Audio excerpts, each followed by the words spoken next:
Hello, everyone. Welcome back to FPL Jedi Show. This is Gameweek 35 stream. My name is Hafiz, and I would like to welcome my buddy Azmin to the stream. How are you, bro?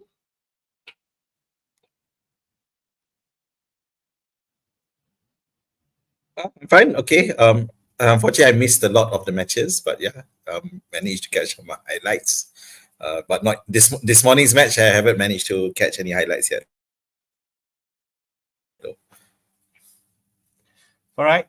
The Gameweek 34 still not over yet. I think there's still some matches left tonight, especially. And there's like 5 games, and tomorrow night with Brighton against Man City.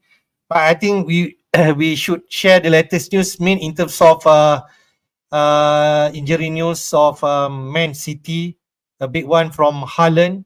Whoever have Haaland in his team to play in game week 34, Pep already announced that he will not be ready for tomorrow night. Oh. Is your connect? Hello.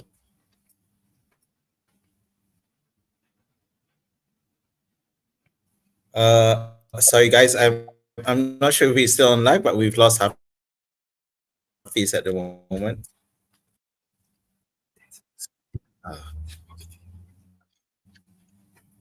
Hello.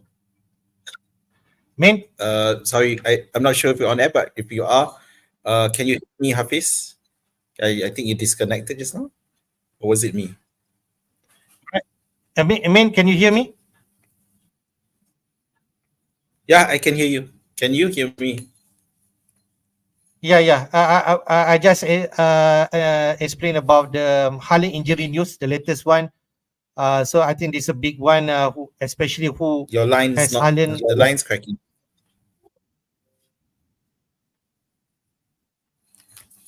Okay.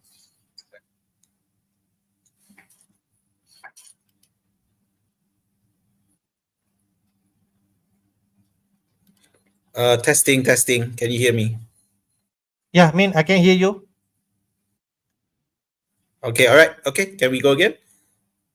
All right. The latest news for injury for game week 24, big one for Man City. Haaland will not be playing tomorrow. Yep. So Pep's still a bit vague as to just what is the issue. Do you have any info on that? Not really, but Pep did mention it's not a big issue, but he will not be ready for dear. tomorrow night. So we shall see in terms of game week 35, man.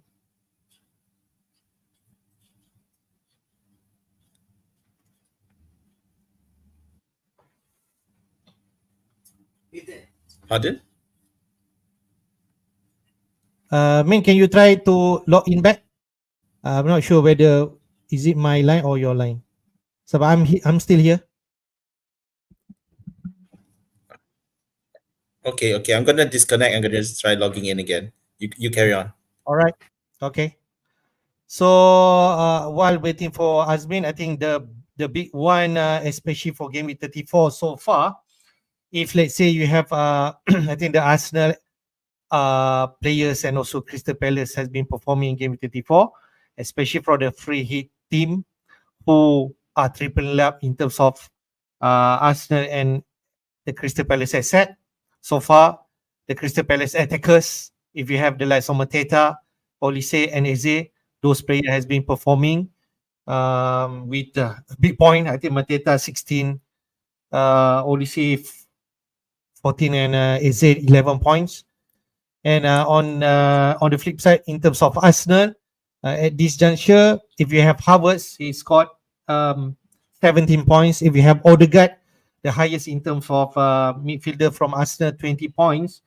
But if you double up in double defense, looks like Arsenal kept back-to-back clean sheet, and you'll be rewarding at least 12, 14 points from Saliba, Gabriel 12 points, but the big one, Ben White with 26 points with 2 goals last night, thrashing Chelsea 5-0. So, man, I just touch a bit in terms of Palace and Arsenal assets so far. Has been performing for free hitters, right? Yep. So I'm fit. If I remember correctly, Hafiz has Ben White, so that's 2 defenders for the price of 1. So well done. So for me, I had Havertz. So it turned off well to me. Unfortunately, I did have White. I did have Gabriel. The other Arsenal player, yeah, and Saka is the most disappointing out of the lot, with only an assist to name for 2 matches. For Crystal Palace, yeah, it's pretty much fair, and I do regret to not investing in more Crystal Palace assets, and I did go all 3, but one was my goalkeeper who ended up with a -1, and the other one was Anderson, who I put on my bench. Yeah, so in the end, some poor decisions there. But of course, there is another match to go. So let's see how Henderson goes. Although, again, I don't expect a clean sheet because it is against Newcastle. I'm just hoping there'll be lots of saves. Yep. So I think we touched a bit in terms of how our team been performing so far for game week 34. Yes, there's some matches left, especially we hopeful that the likes of Liverpool, we still there's some players that have, like myself, Darwin, maybe some people have Diaz, TA, VVD, all that sort of players still around, and hopefully they can perform for this tonight. All right. So, but this is a wildcard special, because game week 35, especially for my team, I'll be wildcarding this week, and we will focus on that. So we'll take a look at our team review so far, and then after that, we touch a bit in terms of fixture outlook. This is season end, only 4 game week left of the season, and we want to make it count every single week. And then we take a look at game week 35 wildcard shortlist, draft team, and that draft team we will look at my team so far, game week 35 fixtures, the captain pick for this week, and transfer plan, especially for your team, because you're not after free hitting, you're definitely managing your transfer, and then our plan will definitely bench boost in 37, right? Yep. Okay, Ben, we go to your team first. You scored highest with 88 points so far, and your rank increased from 2.6 to 2 million right now, so 600,000 jump. So well done so far, Ben. So can you just talk through your team? I'm pretty happy, although there's a few disappointments. Firstly, Henderson, my keeper, who I really thought after he managed to keep a clean sheet against Liverpool. But yeah, and of course, that falls through with a -1. So that's a disappointment. TAA, nice goal, although again, Liverpool not keeping a clean sheet is not unexpected these days. But hopefully he will return some more. And the free kick was lovely, and it reminds me of how much we missed having him, because as good as Bradley is in terms of open play, TA is still the hands-on the best for the piece for Liverpool. Gabriel, clean sheets for 2 matches, no bonus, but again, I have to be happy. Arsenal kept 2 clean sheets in for the double. It's something you would Arsenal defenders or goalkeeper, then well done you. Senesi blanked totally. Yeah, so Bournemouth defenders were a disappointment. I think if I remember correctly, Zabani also scored 0. So yeah, no good there. Olise, 1 goal, 1 assist. Fortunately he made off with an extra bonus point than Eze, who only made off with 1. Of course, the top bonus guy was Mateta, whom I didn't have. Diego Jota, he started with an assist, and just before he got subbed off, he managed to score a goal that went through a long VAR check before getting the goal, so it's good. Unfortunately, he's now out for 2 weeks, so I guess I'm okay because he still has a double digit. Yeah, I can't complain, but it would have been nice to get some more. Salah didn't start, and because I didn't captain him, so I guess I was like, okay, but definitely he should start this week, tonight, against in the derby. So let's see how that goes. My captain was Saka, who did start both matches. Unfortunately, he only came off with an assist. So it's quite a really disappointing. But hey, uh, we'll Understand. see how it's all relative because with most people captaining Salah, it's just a wait and see for me to see how Salah does. One goal may be all it takes for Salah to overtake Saka. So let's see. Havertz can't complain. Yeah, he's good. That's the third best Arsenal asset after Ben White and Odegaard. Odegaard. Yeah. So then there's Solanke, who of course that did his taking continuing to tick along nicely with 6 points. And disappointingly for Sheffield United, McBurney and Sheffield United as a whole, losing to Burnley big time. So it's something you was hoping, because to be fair, at the first half, Sheffield had a lot of chances, but they just couldn't make it count, and in the end, they got punished. And it remains to be seen how they go up against also damaged Manchester United, so who did win their FA Cup against Coventry, but they were dragged all the way to penalties. So which is good, I guess, which hopefully bodes well for Sheffield United. But Anderson, I mentioned there, having an assist, and Mykolenko, Everton, keeping a clean sheet. So again, it looks like a bit of wrong benching at the moment, but again, let's see how the second part of these matches go. All right, fair enough. I also own a Henderson. I'll run through our team later. So we been punished at -1 point. Own goal. At first, they classified the own goal from Michel, but then transferred to Henderson, and then we've been rewarded with this -1 point. Hopefully, he can get some points against Newcastle to make it a positive one instead of the negative one. I mean, for now, at least you got the right Arsenal assets, at least Havertz, but I can say double defense, maybe the winner. If let's say you get the right, Raya scored 16 points. Whoever thought that? Then Gabriel 12, Saliba 14, Ben White the big one 26. In terms of attack, if you have, I've seen team with Ben White, Havertz, and Odegaard. Can you imagine their points? They easily scored 100-point plus. That I can see. That's the top notch that you can get on the Arsenal. In terms of Crystal Palace, you got Olise, but if people got like Eze and Batita, surely a big point for them. So pretty much you got at least 88, but who knows from that Liverpool asset, TAA Salah against Everton, who knows McBurney, right? And then well, I don't want Salah to be the one scoring. Let's be fair, because most people captain him. But yeah, McBurney and TAA would be lovely. All right, I just jump to my team. Scored a bit lower, 72 points. Surprisingly, I got at least a green arrow so far, because before that Arsenal game, I was down to 45,000. Back to where I was before this game week 34. But that Ben White 26 points, and Gabriel, I think, put me back in this 35 K rank. But we shall see whether Darwin, Salah, I got Eze, you got Olise, Haaland, a big one. So no Palmer point, no Gusto point. I'm going to get that Taylor 2 points. I'll take it, I suppose. Take it in the chin. 2 points is better than nothing, right?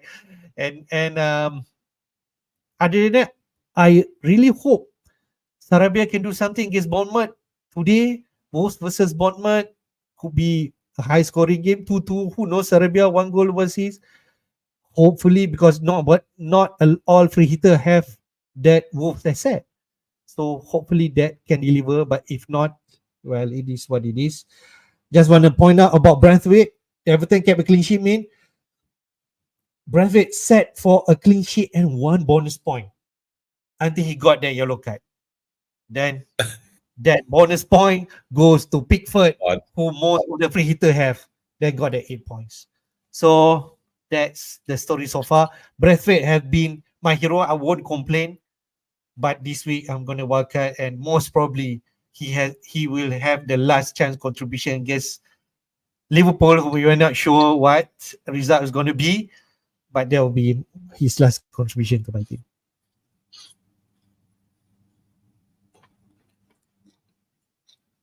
So yeah, I mean, in the end, I guess you could argue that yeah, Arsenal really helped you. Well, more specifically, I should say Ben White. It was all about Ben White helping you out there. So well done on that, on having that pick. And I wish I had picked him because I could have easily picked him as a free hit. I guess the biggest, well, Sarabia. I think the problem with Sarabia leading up to this was just because Wolves got hit by injuries, so they couldn't put up a real threat going forward, and just capitulated against Arsenal. For you, the biggest the frustrations was when news came around that Salah and Darwin were benched. Yeah, so that was I think that really hurt. Yeah, in terms Yep. of Yep. your production of your team. So yes, but you still have quite a number of players to go. Turner will definitely come in. Taylor will definitely come in for you. For the looks of it, with Chelsea, some of the Chelsea assets just disappearing. Palmer, Gusto, the popular assets. So that is a bit worrying. Let's see whether or not what happens on the weekend. But for now, yeah, they're out of commission. All right, man. Let's jump to the next topic, man. We want to take a look at the last 4 fixture of the season. This is how the fixture outlook for the next game week 35, 36, 37, and 38. On top of the fixture ticker is Chelsea and Newcastle, Spurs, City, Manchester, and Brighton, who all has fixture in 37. And on top of that, Chelsea and Spurs have double game week, this particular game week 35.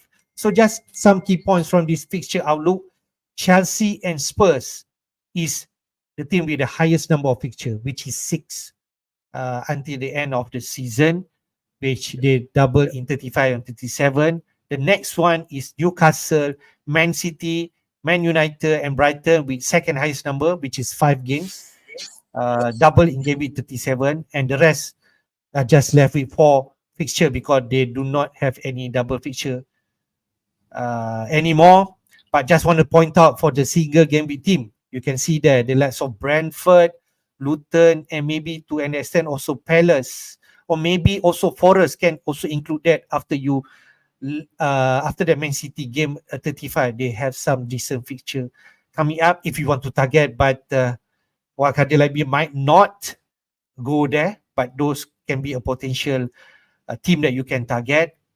The Arsenal and Liverpool one, who are still chasing for the league title, fighting with Man City. The fixture are mixed bag, but they have still some strong fixture, especially in 36 and 38. So there's just some key points from this fixture outlook, mate. So what key takeaways we can take from here is Chelsea and Spurs is the team to target because they have the highest number of fixture, mate. Yeah, I mean, it's very frustrating when you look at it because you have for people like me because we've already, as you know, who have already wildcarded. So when we wildcarded, one of the things that we did is look into maximizing the Chelsea and Spurs players for our wildcard. So now we've gotten some, because there's the injury news. So in my case, pretty hard hit. Udogi, Palmer, and Gusto all are now doubts. Udogi is a confirmed out. Yeah, so because the next match is this weekend, so this is when you would want to have those assets. So we wait to see how Palmer and Gusto are coming in. Palmer not so worried because pretty much everyone has him. If you don't have him, you've fallen really far down. Yeah, but one thing alarming, and it does make pause for those who are about to wildcard or who are wildcarding this week, is what on earth happened to Chelsea?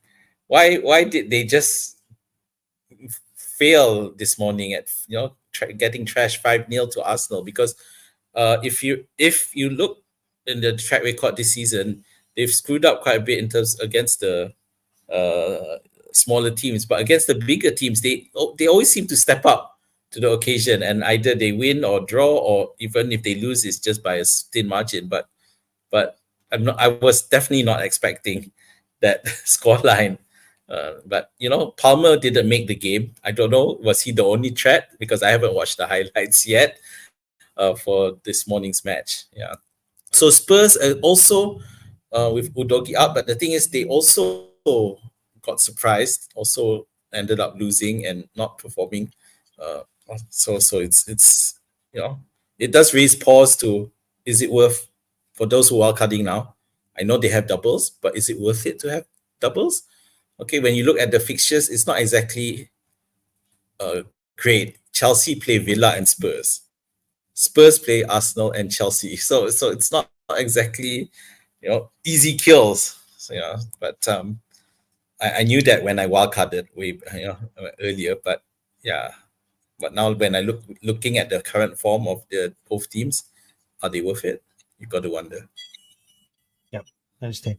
Just touch a bit in terms of why Chelsea lost 5-0.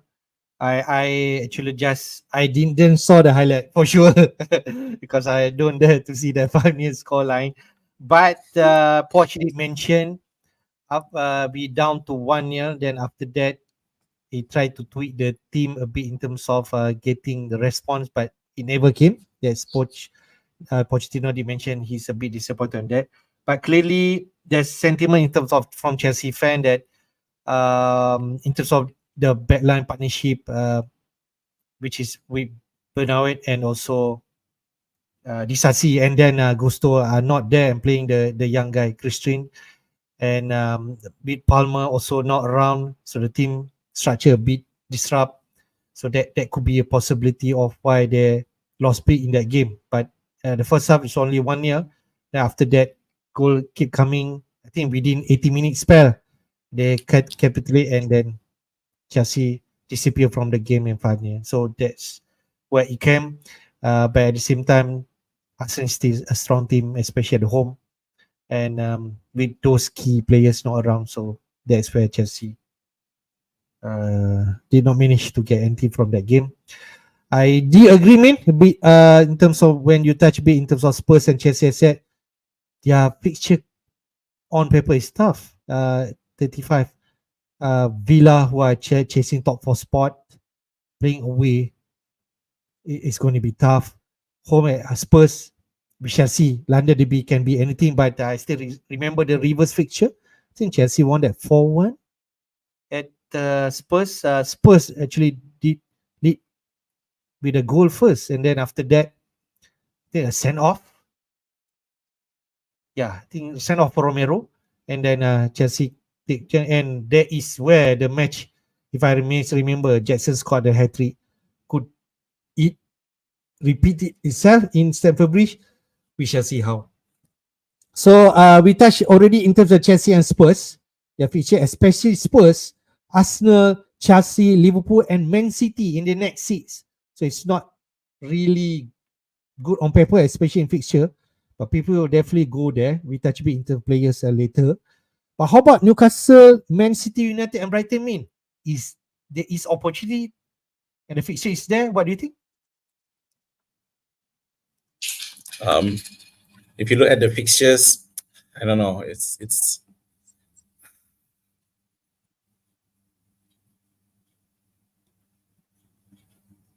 you still have to look at the teams that are fighting for something now, because you have to wonder whether the ones who aren't fighting may put their foot off the gas. Yeah. So I mean, when I picked up Sheffield for this game week, yeah, it's the idea that they're still fighting for something. But by the end of this week, if they may not be fighting for anything anymore, we don't know. Yeah, it may be likely. So that's how you need to approach, really. And but of course, when you have someone like Brighton who really don't have much to play for, but they could act as spoilers for City, so it can be quite unpredictable. And this comes back to why I've always been a bit worried to bench boost in game week 37 because a lot of things can happen. We go for the double game teams, but then they may not pan out. They may end up benching unnecessarily. So I don't know. It's hard to tell really. We just hope. I especially hope Arsenal and Liverpool keep winning, and then City not going to rotate so much in terms of their players, and maybe that can at least secure in terms of how we should get in terms of it. I can see the Wildcarders going triple Newcastle because Newcastle, if you're entering this fixture game with 35, home at Sheffield United, then after that away to Burnley, nice, and then after Brighton at home before Manchester away, which is we know Manchester United, they can be tackle and hide, they can score, and with game week 38 away to Brentford, which is still nice. I think the attackers, the like of Isaac or even Gordon, people will target. And even though I think CK did mention, they from this game they only play twice at home and the rest at away, but still Newcastle is still decent. They are chasing, is it Europa spot? They still have chance, right? So who knows, right? Yeah, I mean, yeah. Hang on. I'm just trying to look at the table and see. It's just that Brighton are so unpredictable. It's really hard. Even though they're not doing any more rotation. Obviously, sorry, they're not involved in any extra competition, but it makes it hard. It does make it hard because we don't know which the team that RDZ will put up, because even when he wasn't rotating, especially at the start of the season, he was already rotating like mad. So it was always a challenge. And even the likes of Estupinian, who we thought at the start of the season was safe, and then suddenly he gets out. Even when he was fit, he wasn't playing. So I would go against it. I would probably be more interested in investing in Newcastle, because Newcastle, at least they look like they're fighting. Yeah, so that's what you want when you invest at this point. You want teams that fight, put up a fight. Because even though Newcastle did get trashed at one point, I can't remember which team, but then they bounced back. So it's worthwhile to look at those teams. And Newcastle definitely there. Manchester City are steamrolling at the moment, although we don't know with the loss of Haaland will do anything. Manchester United are another. You don't have to worry about the rotation issue, but it's more about which Manchester United team is going to show up, because they almost lost to Coventry in the FA Cup final as well, and one thing, they do have some injuries as well, so I wouldn't bank on them for clean sheets. Just look for the attackers. Right, I think you're covered. I think also people will target Man City, even though I think the likes of Haaland, if he's fit, Foden should be there. KDB, if you want to be differential, but his price is quite high. And maybe one or defender or one goalkeeper from Man City, Edison. But Edison, I don't trust. That's from my experience last year. But I expect less rotation because they're already out from Europe competition. Same goes to Arsenal. Same goes to Liverpool. They're only left with Aston Villa, who there is an argument you to get Watkins, because he actually still keep ticking. He got that 2 assists in game week 34, and Villa are fighting for top 4. Chelsea, Brighton, Liverpool at home still okay, and then away to Crystal Palace at the end of the game. Who knows? Watkins could actually outscore whoever attackers that we pick, but for now, my thinking still the double game week players attack the fixture who has the highest. That's for now. Yeah.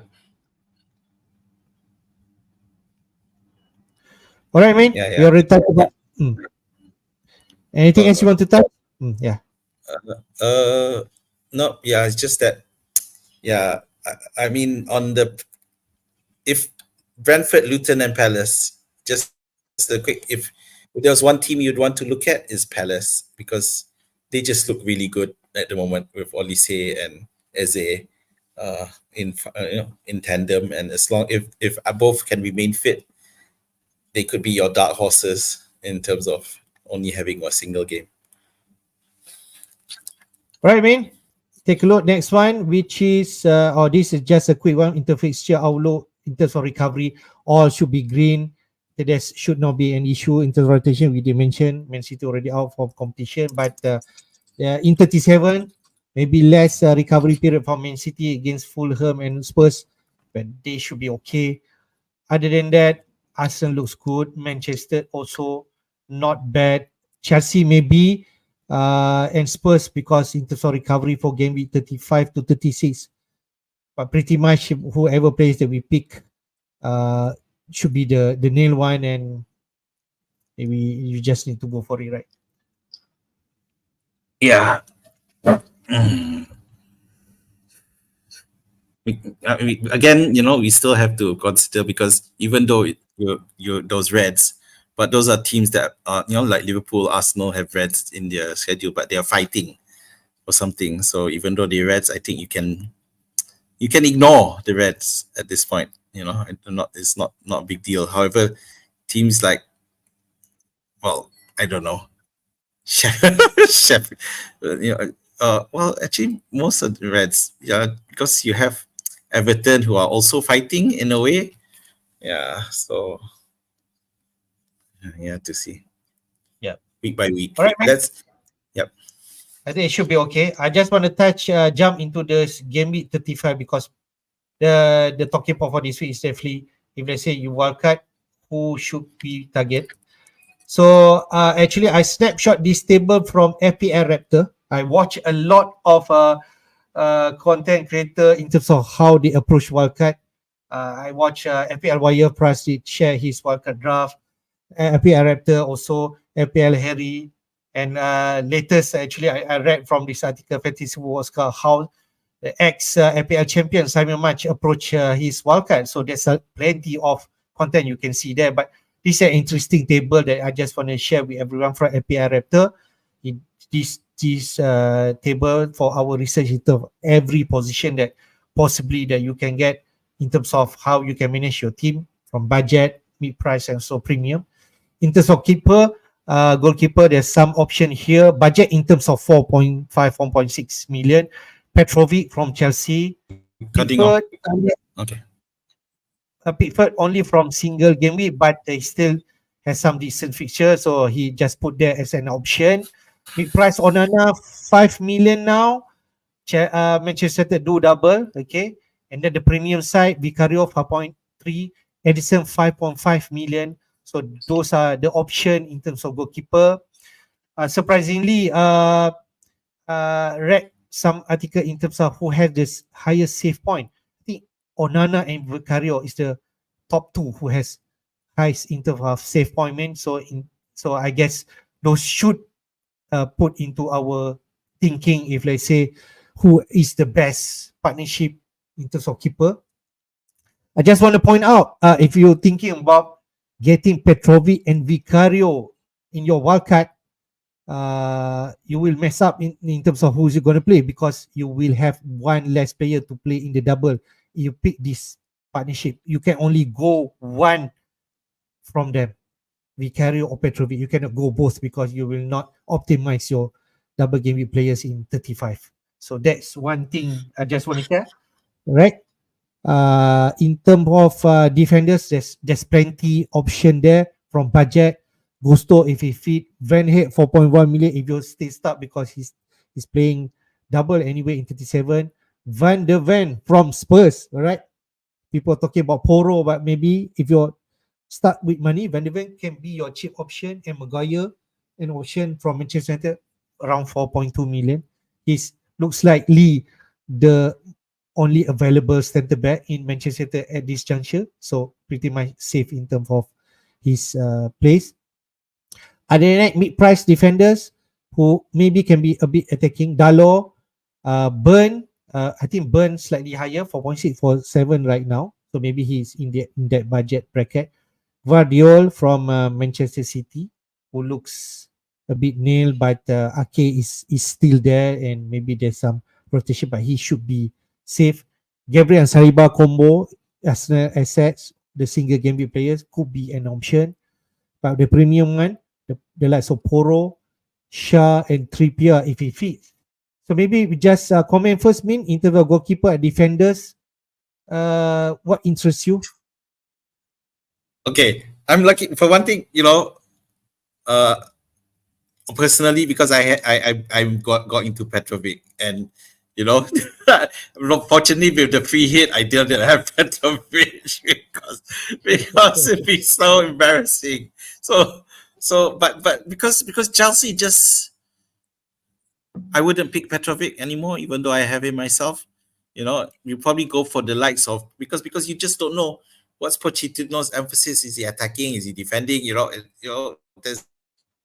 There's no absolute strength there. So if between the two, Pickford is definitely the better keeper at the moment in terms of getting a clean sheet or defense, because the emphasis to defend because they're trying to survive relegation is there. Yeah, well, Chelsea don't have that issue. So between, and if you want to compare with the others, Premium Vicario, I wouldn't go for Spurs keeper either on the current basis, because again they've just not consistent enough to warrant having the keeper. So if you wanted to go premium keeper, it'd be Edison. Yeah, so Edison, more likely to keep a clean sheet, has quality, has a more quality squad in front of him. The defenders are better organized as well. I'd avoid Onana because they just so random as well. So that's my spiel. If you want to talk about the defenders, yeah. So the Newcastle defenders are looking good. So they seem to be returning the points. Shah's there, Trippier there. So the good thing about the Newcastle defender, although they are a premium, Shah and Trippier, is that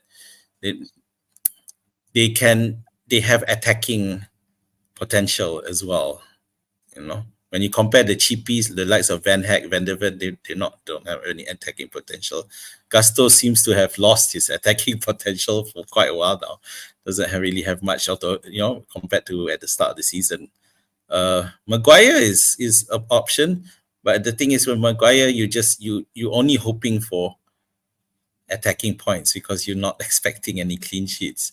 Yeah, so tonight will be interesting to see with how Manchester United fare against Rats at the corner Sheffield United. So interesting to file. Of course, Gabriel and Saliba continue to be on all your because they take all the, because Arsenal still have the best defensive record at the moment. So you either pick one or both. It's fine. Yeah, I think the wildcarders, especially also you, because you will manage your transfer. I think this is where we're going to be different, for the next 4 weeks. We will compare because most likely you will still have the likes of Saka, Salah, and the Arsenal defense. But for me, looks like I'm going to target these so-called inconsistency teams like Chelsea and Spurs, Manchester United, and City could be the best of lot, but this is where it be. I just want to touch.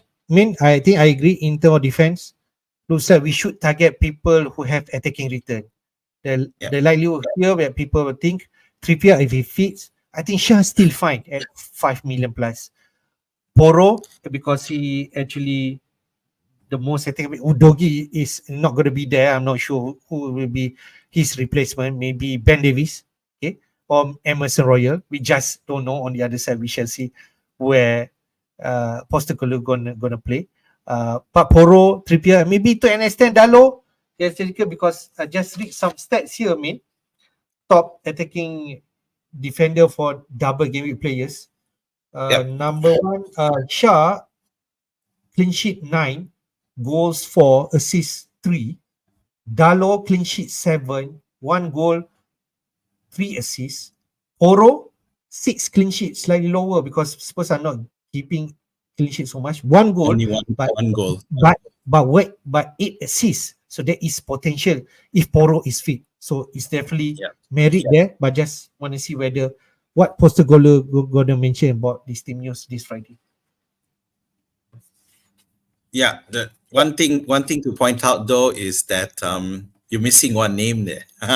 In the premium side, the most expensive defender, Trent Alexander-Arnold. So Of course, obviously, he's missing because in terms of points, he hasn't been there because he's been injured and out of commission. But he's back, and it looks like he's doing well. The only thing, the drawback with TAA is his pricing. What is he? 8.4 something? Yeah, so which is insane.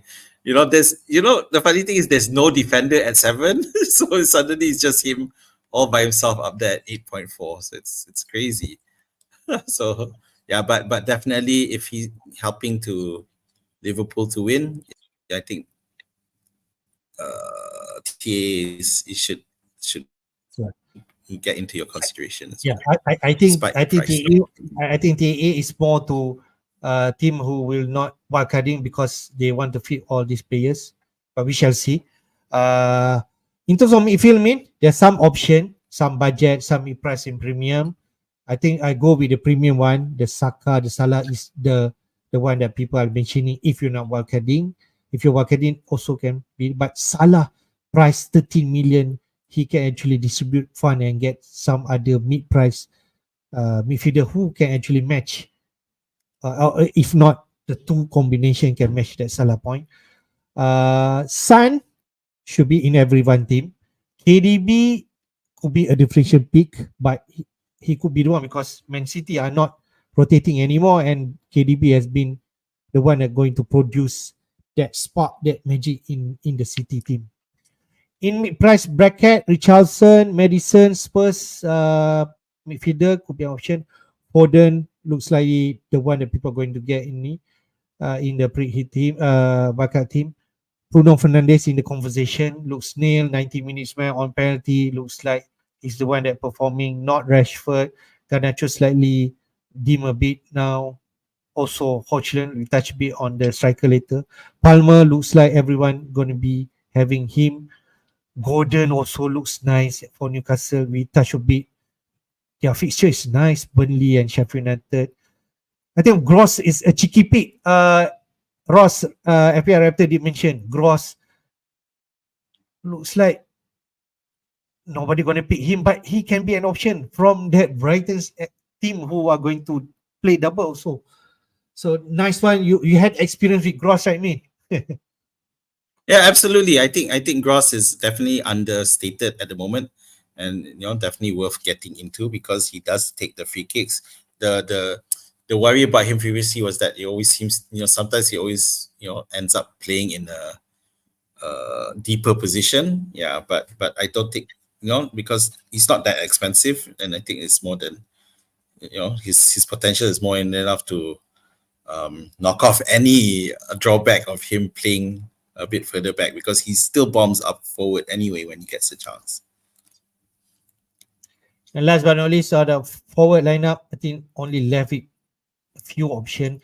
I'm not sure whether João Pedro you want to go on the budget side. But Brighton to double, I'm not sure about his minute, to be frank. The mid price that people are going to target, I think Isaac looks looks the one that you're going to get in the wildcard team.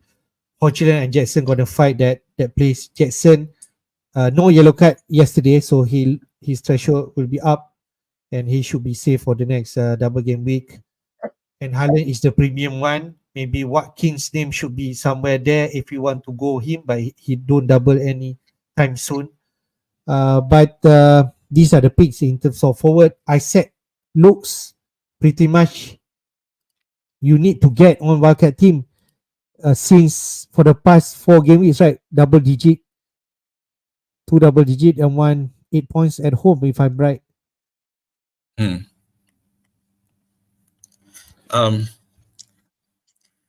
Okay, so yeah, again I mentioned earlier Newcastle, so Isaac and Gordon definitely will definitely deserve looking because they are fighting all the way, and they don't seem to have any contests either. So for their spots, so there's no issue there.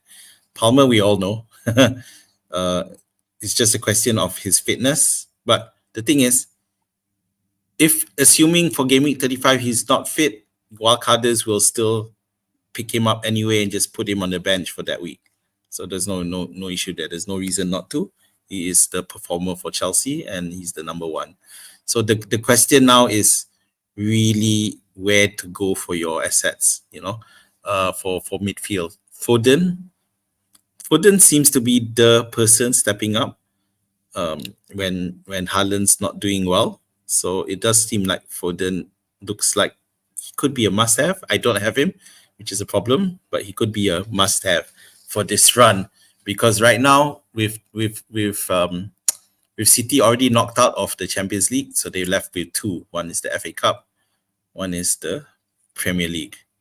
So they're going to go all out, and I would strongly think that Foden is going to be there at the heart of everything good for City moving forward. Yep, I think pretty much the template up front, the front eight, is it? We shall see how people, and this is my team after contemplating with seeing the rest of contemplated been done. I think most likely will be template, but this is my team for now. I already activate my wildcard, and the front eight, I think we should talk about that first because looks likely the more secure places that the players are going to be fixed. The midfield one, I think looks likely this is the one that people are going to get. Son and Palmer, no question. Foden, you detach me. He's the Man City team player. He already have 2 hat-trick, which I missed. So do I want to miss anymore? Foden could actually haul again anytime soon. Other than that, you touched already Gordon, Newcastle asset. So you can see Gordon I set in that front eight. And I go for Bruno because they double in it, and they have some decent fixture in at least 35 also, 36, and we shall see 38 if Man United keep point. But this is the 5 midfield, and up front, Haaland I said looks locked unless Haaland miss a lot of game. But if he's play still, Pep still coy about his situation. Maybe he should be ready or not. Maybe we still have him. But Jackson looks like I might get him for that triple up in Chelsea asset. You can see there Palmer and Jackson. And I will touch it in terms of defense, who are maybe the question mark that will be. Right? So Jackson, Haaland, Isaac, Son, Gordon, Bruno, Palmer, Foden. If you ask me now, in terms of percentage, how I'm confident that you're going to have that, maybe around 90%. Just see whether the injury news will be. Gameweek 35, I want maximize how much that Chelsea Spurs has set. But you can see there, Spurs, I only have 2 players because I have Vicario in goal and Onana. Am I confident with them? No, but I'm relying on save point, I suppose. Okay. Then in defense, Gusto from Chelsea complete the triple up. Shah, I want to triple up Newcastle. If Trippier fit, maybe I want to go there, but I need to find fun. Then we already touched about Dalo. I think Manchester United, if let's say attacking defender, I'll go for Dalo. If not, I go for Mugaye if I worry about money. Guardiola is actually the representative from Man City to triple up also. And then left with only one representative from single game with me, Gabriel. I have sentimental value for Gabriel, man. You want to know why? Why? Because Gabriel, until now, up to this game with TT4, he is the surviving players from my game week 1 squad. He has been in my team from game week 1. Can you imagine that? So there is some. So, is it him with Haaland? No, Haaland. I think Haaland. I transfer him out Okay. Somewhere in the season because of the injury. But Gabriel, I never transfer him out. I actually kept him when he's not playing the first 2 game weeks, and we're thinking whether that's right, yeah. But he stuck with me until now. So We shall see. We shall see how. Still 4 game week left. We just won't know what will happen. So this my team for now, man. 0.3 million in the bank. I think the only question mark now left with how I'm going to line up in terms of defense, because if let's say Gusto out, a different combo I'll make. I think maybe if Poro fit, Poro could come in and then Vicario down to Petrovic. So at least I have 3 representatives from Chelsea. But I still need to play around with money. So somewhere there I need to downgrade some people. So maybe your first comment. I mean, obviously, because you're maximizing on all the ones who have, but this. Can you go back to the previous slide? One more. Sorry, one more. One more. Sorry. Okay, yeah. So you have, yeah. So pretty much, okay. Go back to where we are, where the current slide. Yeah. So pretty much maximization in terms of the number of games, and I think I have to go for it and leave out those Arsenal and Liverpool assets. Yes. So it's really. So if you ask me whether I'm comfortable with that, I think I have to attack it, and hopefully Saka and Salah won't go so big. The thing is, most of these teams are capable of hauling on their day. So you have Chelsea, who, defensive problems aside, if they want to trash teams, it is possible. If on the day, and we've seen United do well, as well. Fernandes pretty much grabbed the game by the scruff of his neck the last few game weeks. Newcastle resurgent at the moment and doing fine. And the only question mark would be Spurs, who, I mean, because for me, since I picked up Son, he's been terrible. He hasn't done much, and even the fact that he was subbed out early was glaring, because normally he doesn't get subbed out. So that's my only wonder with Spurs, because your other Spurs representative is Vicario, and because I assume you will be playing him, of course, for this double game. So that's but of course we would have. So basically that means for this week you will have 5 double game players if you go with this route, and not 6. Yep. And not 6, 5. I was thinking about 6 players. I just touch a bit because Pras Wildcard draft has 6 players and go 3 Spurs assets. I just want to share with you. He does not have Gordon. And he has Johnson there as representative because he wants to attack, and looks like he doesn't want to double up in defense. Go double attack with Johnson, pretty much maybe the one that people are targeting. But not having Gordon, I feel uncomfortable. He's playing home against Sheffield United. I think the reverse fixture is it 8-0 that Newcastle won it, if I'm right? Yeah, I think so. I'm afraid Gordon can go big against Sheffield United, and I'm not sure about Johnson or even Madison or even Richardson if he's half fit. So I think maybe not going triple Spurs might feel wrong, but their fixture also tough, right? So yeah, I mean, you have to, because we are at that stage where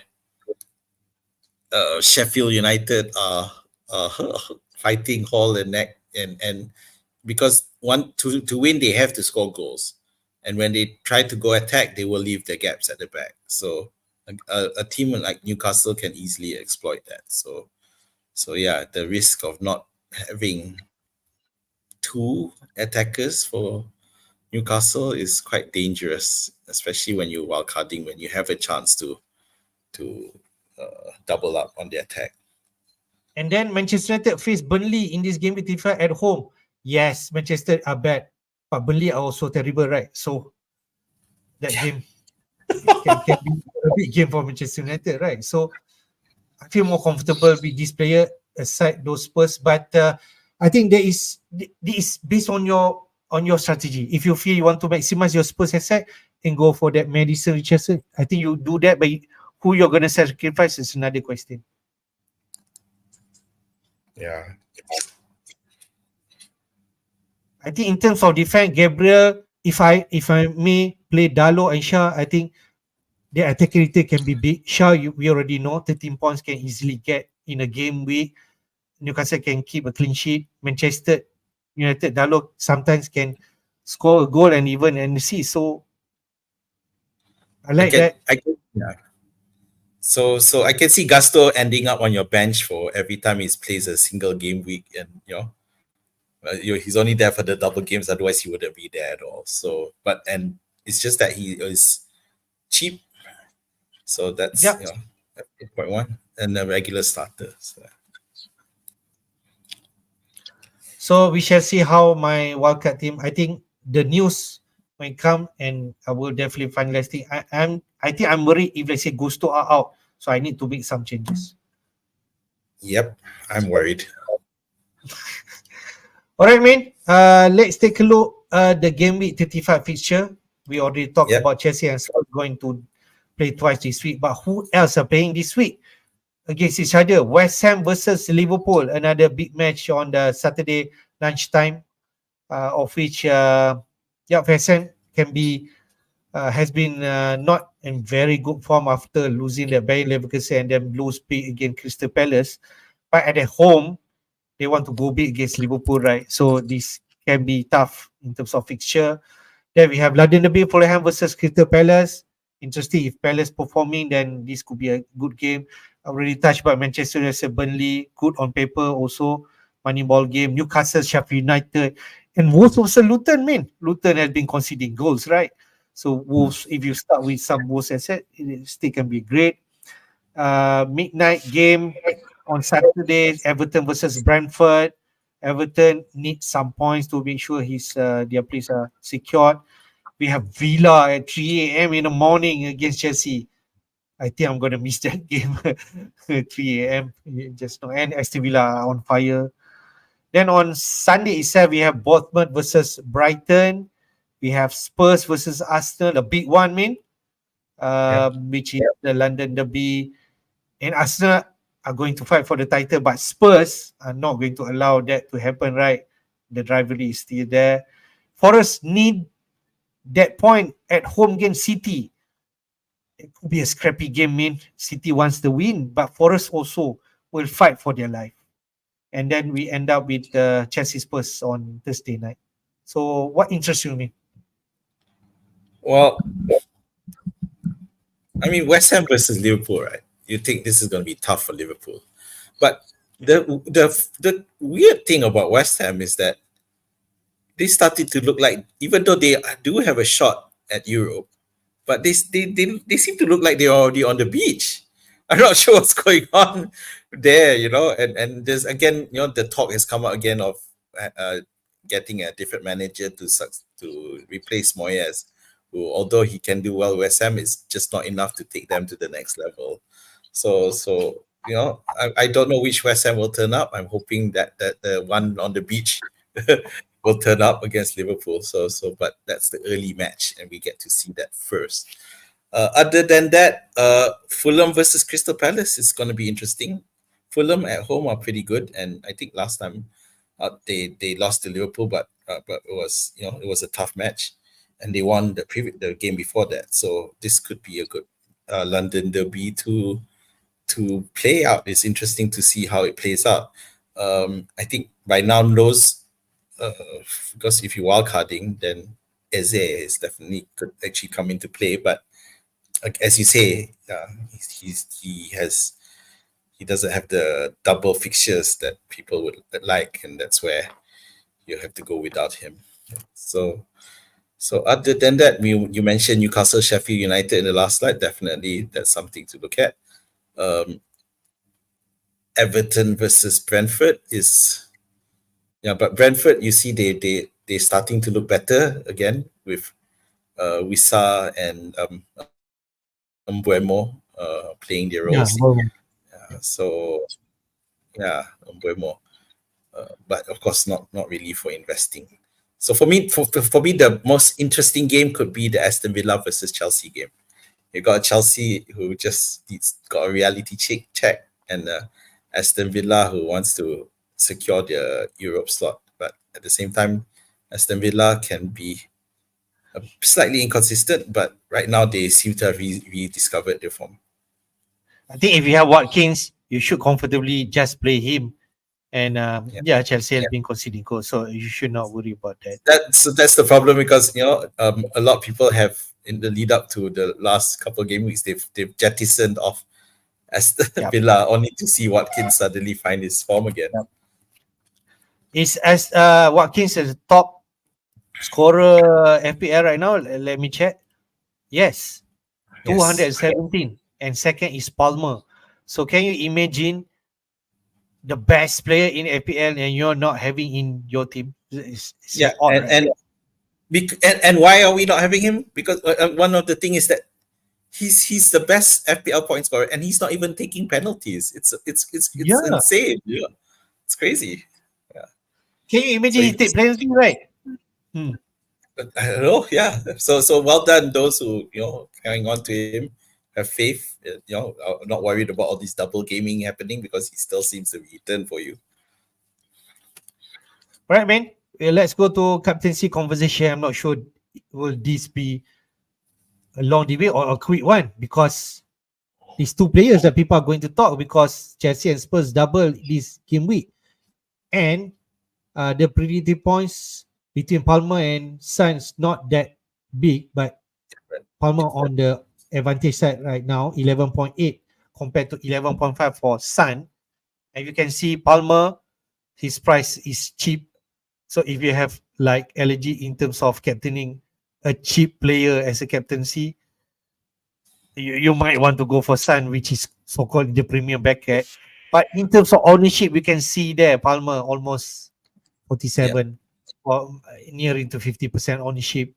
I can imagine by the end of the week, people are going to have that more than 50%. But Son still can be differentiated. Only 24% may just own the Korean striker. Points per start, 9 for Palmer, 6.6 for Son.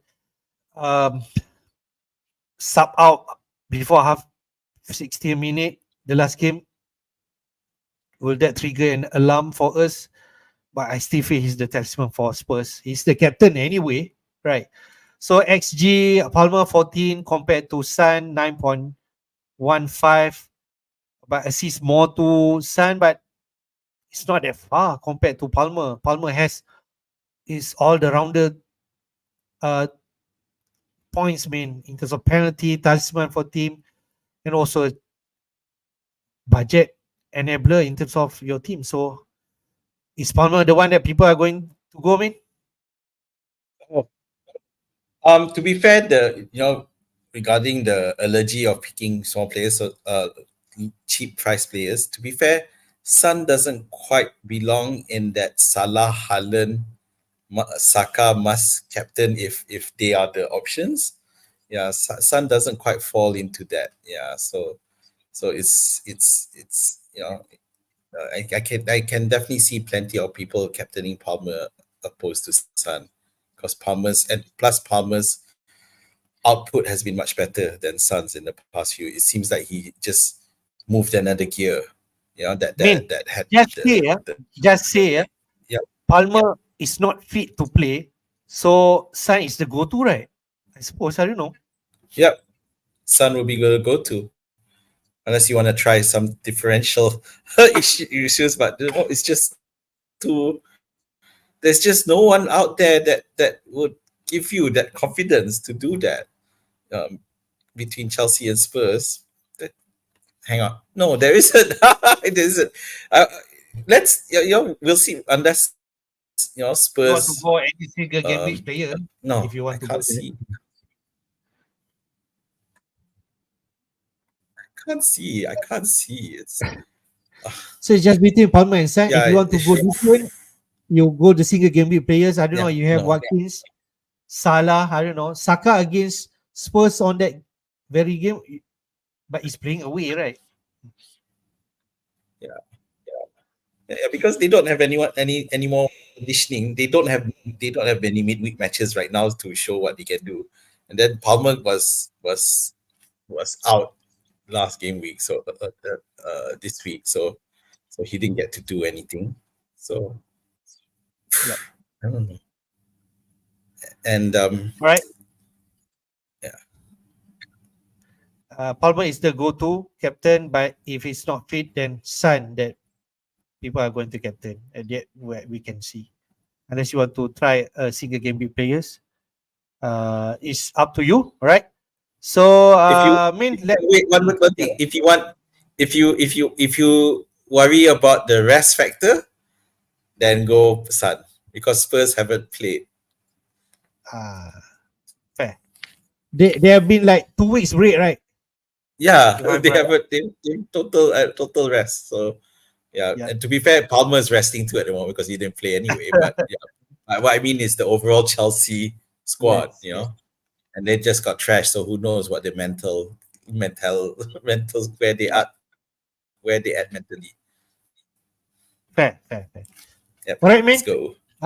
Let's go to your team, because I already thought my wildcard team, so it is your team, and you have one Okay. free transfer after free hitting last week, 5.1 million in the bank. So yeah, can you talk through your team? Yeah, so the biggest problem is that I've now got Udogi injured, so he's supposed to be one of my 6 double gamers. Yeah, and Palmer and Gusto are currently at doubt, so I'm hoping they'll fit. Otherwise, that this game week 35 not going to be as cozy for me as it will be for those who are wildcarding this week. Having said that, because of the doubts that have started to creep in with Chelsea and Spurs, people may not go all out on 6 players anyway, like yourself. You've only gone for 5. Yeah, so it may not be as big a deal. So now you got to consider, because I don't have a wildcard, I'm no longer on wildcard. So it is a case of when you compare against yourself, who went all in, so you don't have Saka and Salah anymore. So I'm going to have to hope these are the 2 that they just continue to perform, against the likes of you guys who wildcard into teams that will all have more matches. Anyway, so coming back to my team, so Romero, Gabriel, and Braithwaite. Braithwaite looks like he'll just nicely come in if Gusto is not fit. Yeah, because I'm not going to spend another transfer to bring in a Chelsea or Spurs defender. I just don't think it's worth it. Yeah, so my so currently the problem I have, which I am considering, is bringing in Palmer. So I think I could Garnacho to Palmer could be an option.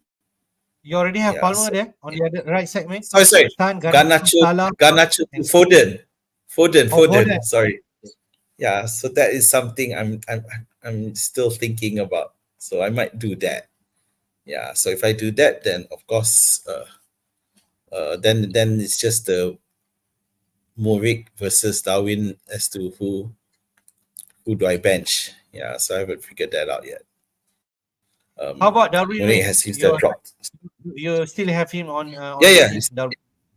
Yeah, so we don't know. I play Darwin or play Muniz. That's the part I need to decide. Assuming I do my Foden to transfer to Garnacho to Foden. Yeah. All right.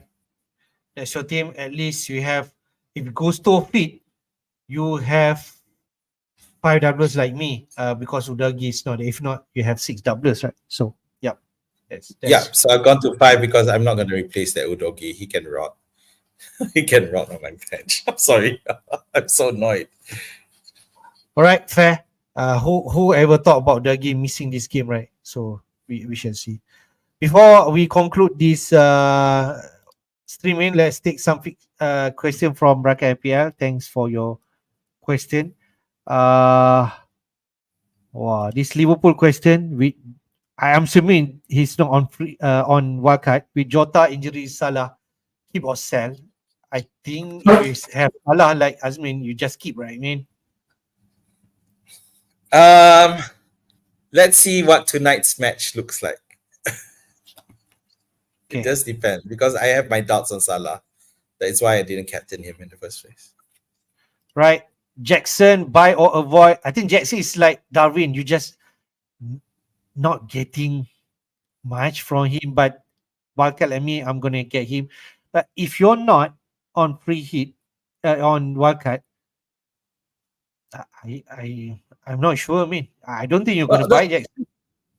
I think it's viable. I think if the Chelsea the defenders are hopeless, I think you can't So if you want to double find some players to triple up, I think Jackson is a good choice.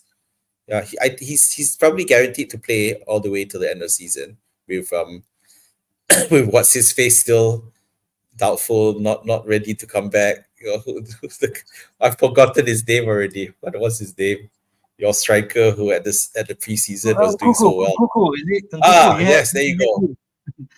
Yeah, so I think Jackson will is actually a good astute buy. Ben Davies for Udogi. I'm not sure whether Portugal gonna mention about him, but the expectation that he's gonna replace Udogi. You like him as an option, man? No, not at all. Okay, right, fair. So next one, Madison or Johnson? Sorry, coming back to that. I just don't think he's worth. I mean, if you already have, I don't think it's worth getting a transfer. I think you can better use your transfers elsewhere. All right, option in midfield in terms of Spurs asset, Madison or Johnson. We touch a bit in terms of Johnson are more goal threat compared to Madison, who are off form right now, right? I mean, Yeah, go for Johnson. His hunger to score goals is quite apparent. You can see that. So go for Johnson. Cheaper as well. Petrovic or Vicario. I had both. Oh, sorry, you cannot go both in your team. So which one is better? Azmin did mention about don't liking both of them, right? Me. If you had to hold the knife to my throat, I'm gonna say. Oh my god, I can't. I think you're gonna stab me through the throat. I can't. I'm sorry. Because Petrovic on the budget side, Vicario really 5.3 million investing who you just don't know what to get. I think because you also have injuries, you've got Udogi out as well, so and Spurs form is all over the place. So. Yep. Vicario. Burn. There. Okay, all right. Burn or Shah or the goal threat, but he's a bit expensive. But if you don't have money, Burn is still fine, man. Right? Yeah. I do want fine. Interesting, man. Keep AZ or sell him for Gordon. I think I also don't know what to do. No, look for someone else to sell. I wonder if Eze is trying to put himself in the market at the moment. Yeah, of course he wants to do well for Palace because it's been an injury infested season. But while he's fit, yeah. Yep, agree. Arsenal defense, keep or sell. If you're not wildcarding, I think Arsenal defense is fine. You have double up. Keep until the rest of the season. Yep, keep. Saka to Havertz, interesting. Looks like Havertz could be the main man right now. 2 goals last week. I also did hear about from the burning question from FPL Harry just now. If you're on wildcard, maybe Havertz first before Saka. I think there's a merit, mate.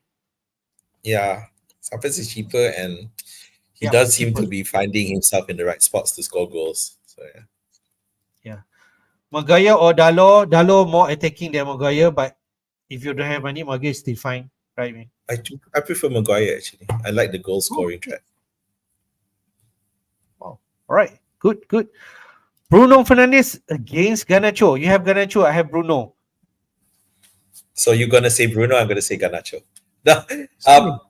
Honestly, if I had the funds, I would probably go Bruno. He seems to want something there right now. Okay. Jackson or Watkins for third forward slot. Jackson, because he have more fixture than Watkins, but Watkins is the performing guy, right? I'm actually going to go with Jackson.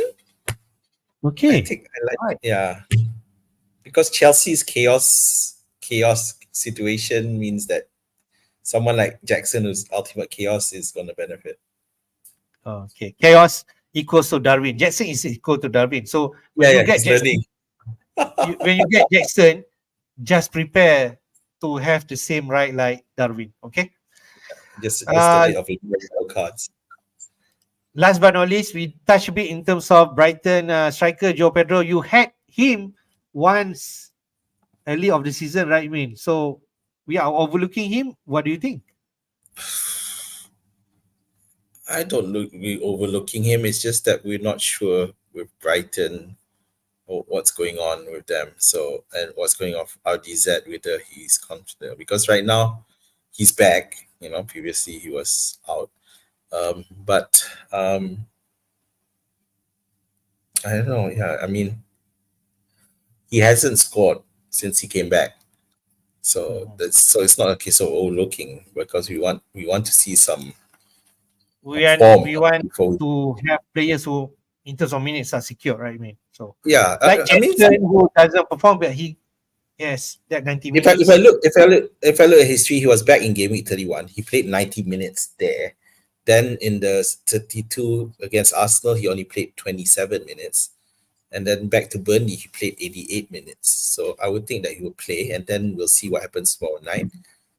I can't expect him to play, but then because his form's not there yet, so I'm not gonna bother. And plus, it's against City this week anyway. So yeah, no. We shall see. If he scored against City, maybe a different conversation.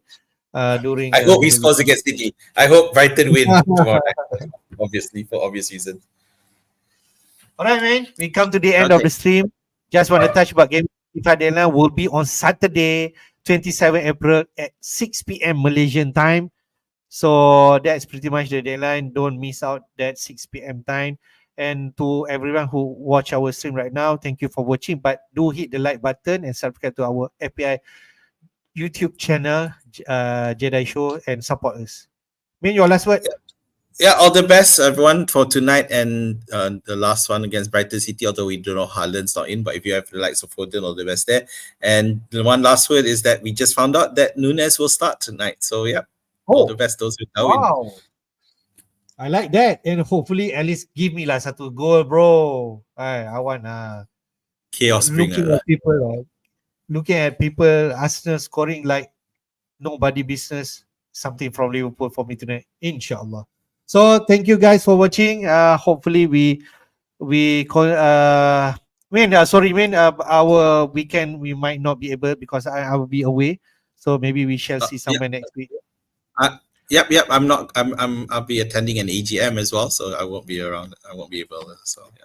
All right. Thank you guys, and hopefully to see you again next week. Bye bye. Take care. See you on the other side. Bye.